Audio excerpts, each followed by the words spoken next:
About a year ago, I released an article. I think it was back probably around October a year ago. I released a short little article called The Value of Insider Reporting. And I just sort of been thinking about this topic a lot, the insider reporting topic, because I do think it's still valuable, and I haven't changed my mind on that at all. Of course, it's valuable. I've just sort of been thinking about it in terms of my own work. I'm not an insider in any traditional sense. I don't go to events. I've had very little contact with pro players. I mean, I contacted Lagija for a interview or a quick interview on Big's Inferno when I wrote that article, but very little actual like insider stuff. Like, oh, I don't, people don't tell me. It's like, oh, I was at this event. I heard this person say this, and then I no, don't tell anyone. But I don't hear these sorts of rumors generally, or I hear them very rarely. So I think I do outsider reporting, which is sort of a weird topic, but I think it's valuable, and I thought I'd sort of cover why it's valuable in this video and try not be too self-congratulatory talking about the value of my own work. But yeah, I think it's a general topic that I don't think that many people think about. So I mean, just the term that I sort of created, outsider reporting, is sort of weird because when you think about traditional journalism, it's about people who in their field, in their industry, on their beat, they have they gather all these this insider, this hidden information, this information that isn't known to the general public, and then he gets that information by knowing his beat, by knowing his the people inside of his industry, and then he relays that to the public, who are the outsiders. So outsider reporting doesn't seem like anything. It sounds just like punditry or something like this. But I think when you talk about sports, I think there's a limit to how valuable insider reporting can be. I mean, it can be. I do think, as I covered in that article, that insider reporting can be extremely valuable.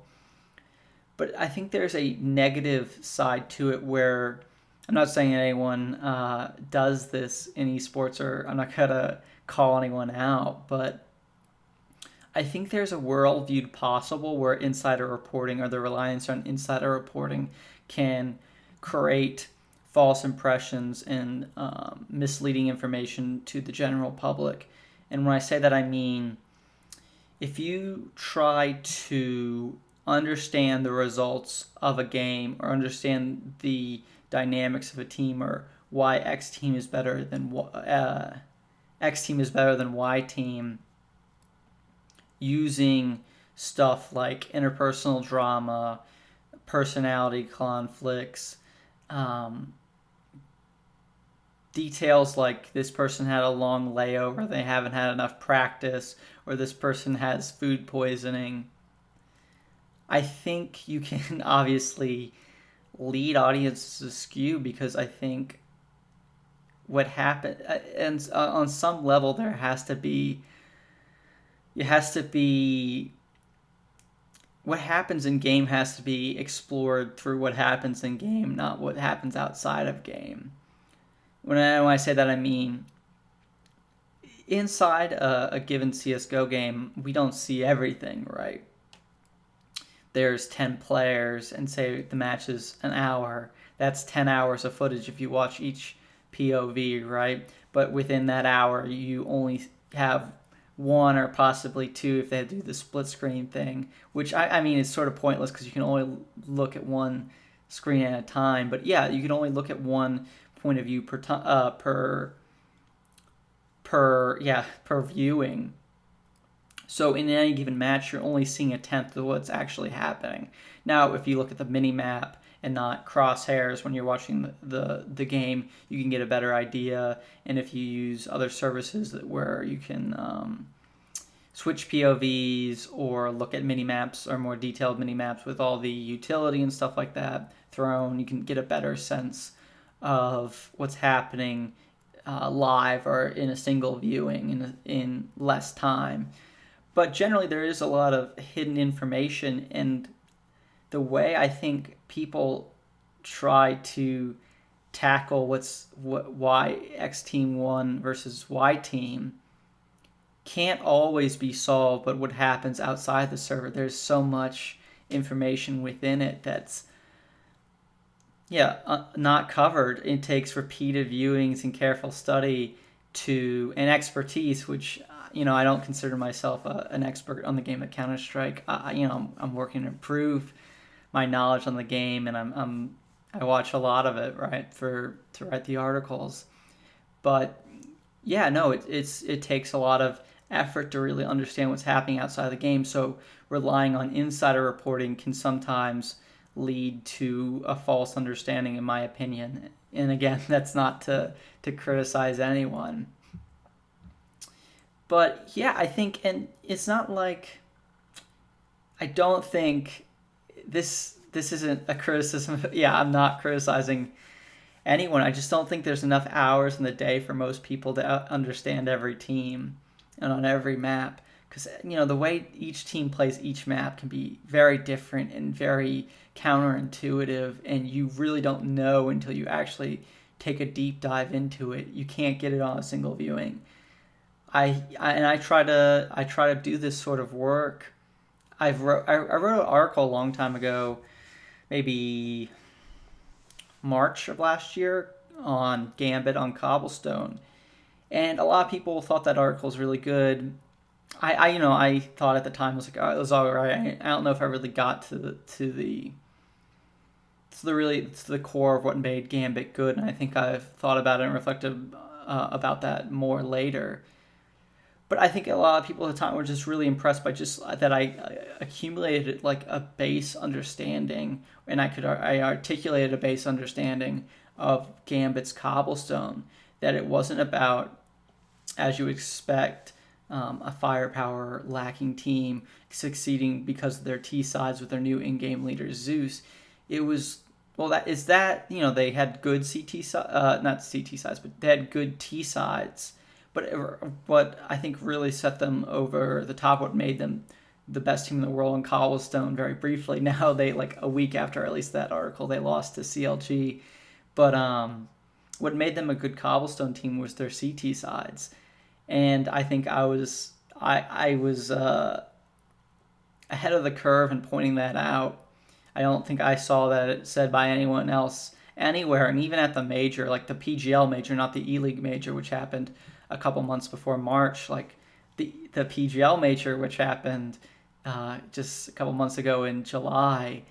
In the finals, I heard the commentator say, okay, well, Gambit had a bad CT side on Cobblestone, but don't worry, or it'll be okay. They're now going on to their T side, which they're known for being very good on.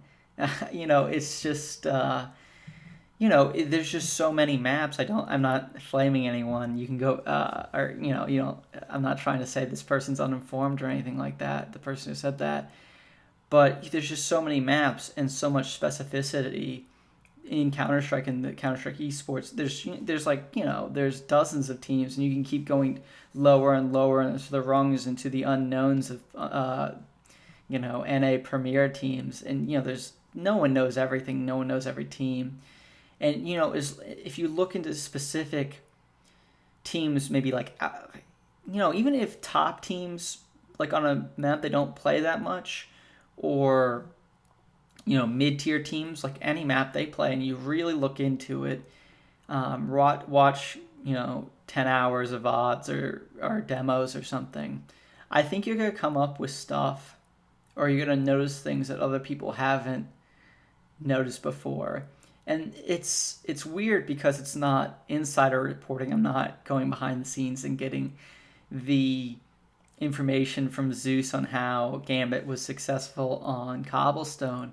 I'm, as a complete outsider, watching those VODs just like everyone else can, or those demos, and figure it out myself and notice a pattern. It just could be something as simple as counting things. Counting how many times Zeus does a super slow Navi style execute on Cobblestone, or counting how many CT rounds they win. And that's just something super simple that anyone can do, but yet it's something that no one has done. And it hasn't been reported anywhere that's really their strength. And it's not just me doing this sort of work. I think there was a great article released yesterday by Max. My tendency is to say Max Millet, but I think it's actually spelled with an I, his last name, so it's Millet maybe. You'd have to correct me on that. But he released an article on Envious, so maybe not even a top 10 team, or like maybe a top 10 team. They just had a good result, top 8 result at E League. And he wrote how it wasn't as everyone expects and everyone says in vlogs or not vlogs, but video pieces and podcasts and articles, that it's all that Envious is all about RPK and Happy and maybe Scream. If Scream can perform up to the level that I'll take Envious over. He said that it was XMS who was the engine driving that team as an entry player. And I've never heard anyone say that before. And off the top of my head, without looking into it myself, I don't know if that's true or not. I don't know if that's a valid theory, but it's certainly interesting. And if I watch Envious from now on, that's sort of going to be a through line, or not a through line, but a thought in the back of my head. Like, is it really XMS? Is XMS the reason why this round Envious lost, or this round that Envious won? Is the reason that Envious is close to this upset here is because of what he's doing? Am I looking too much at Happy and the narrative surrounding him and the ideas surrounding him? That he's a baiter or whatever. Is he a baiter? Is he not a baiter? That sort of question seems to be surrounding Happy a lot recently. And then RPK is having his big sort of resurgence in terms of performance, but is that really because of XMS doing a better job of entering Bob sites, and then he gets the 2 kills or he dies, and then RPK is sort of now freed up as a non-entry player, the second guy in to get it's something that it's definitely something to think about, and I don't know for sure whether or not it's true or not, but it could really turn the key for people and really help them understand Envious, the team, and understand who's going to win the game. If XMS has had a bad series in the opening round of a tournament, but they still barely won over a bad team, Envious still barely won over a bad team, that probably doesn't isn't a good sign for when they face the good team. And then in the first map, he doesn't perform well again. Going to map 2, you're like, well, XMS isn't performing. It's not about Happy or RPK or Scream. It's actually about this guy that isn't super well known, that isn't thought of a lot, not thought of highly. But I guess he isn't thought of highly, and he's just not as known, or just not as he's not as interesting a public figure as other people on that team. So I think this obviously has value to me as someone watching the game, and I think it's fans and his commentators and his analysts. This idea that he's uncovering by just watching the VODs. I don't know if he talked to Envious or not. And then there's other articles like Sam W's article. I also forget how to pronounce his last name, where he did I think he did a good piece on Magic's boy, or Magic's, or whatever he wants to be called, on his CT positions on North, and how he thought he was set up to fail by MSL by having more support oriented positions. And again, I would have to go watch North VODs to see if that's true, but as I go forward and watch North, I think about the question surrounding North seems to be why they can't get their CT sides to work. Last night versus FaZe, they could they had some pretty good T sides versus FaZe, but versus on the CT side they seem to be falling apart. That could be the skill of FaZe still, but is MSL just not someone who knows how to set up his players in the right position? Is he giving them too much freedom? This is a thought that you have to.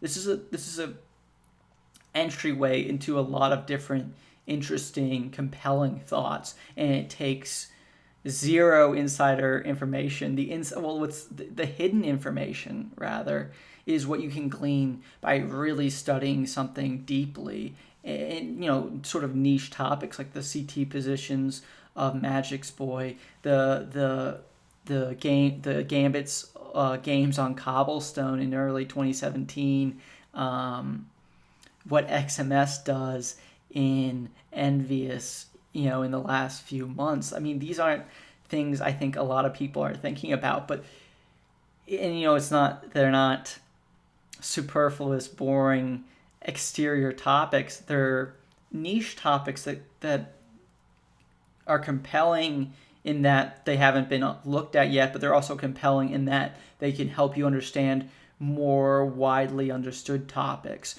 or widely discussed topics, like the effectiveness of Happy as an in-game leader, or the brilliance of Zeus on Gambit, or the failings of North and why can't they ever quite win those big playoff series. So yeah, this is just my argument for the value of outsider reporting. All right, bye.